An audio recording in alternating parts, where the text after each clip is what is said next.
सरपंच संतोष देशमुख हत्या प्रकरणी एसआयटीची स्थापना, आयपीएस डॉक्टर बसवराज तेली यांच्या अध्यक्षतेखाली होणार तपास, सीआयडीचा स्वतंत्र तपास सुरूच राहणार.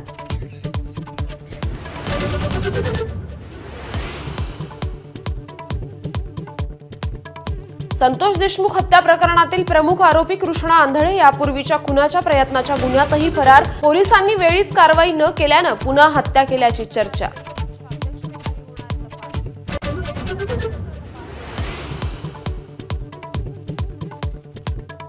मंत्रीपद न मिळाल्यानं नाराज असलेले छगन भुजबळ परदेशवारी आटपून आज नाशकात परतणार. सावित्रीबाई फुलेंच्या जयंतीचा काटगुणमध्ये कार्यक्रम, समता परिषदेच्या सर्व पदाधिकाऱ्यांनाही उपस्थित राहण्याच्या सूचना.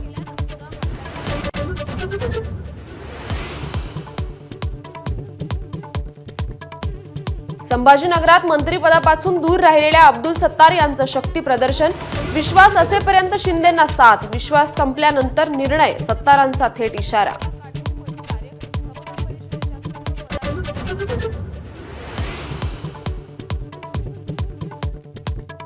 गडचिरोलीत फडणवीसांच्या उपस्थितीत 11 नक्षलवाद्यांचं आत्मसमर्पण. 3 पुरुष आणि 8 महिलांचा समावेश.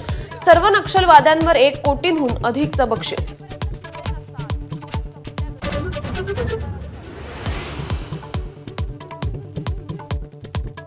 शेतकऱ्यांसाठी मोदी सरकारचं गिफ्ट, डीएपीवर अतिरिक्त सबसिडी, तर पीएम पीक योजनेचं वाटप 69,515 कोटी रुपये करण्याचाही निर्णय.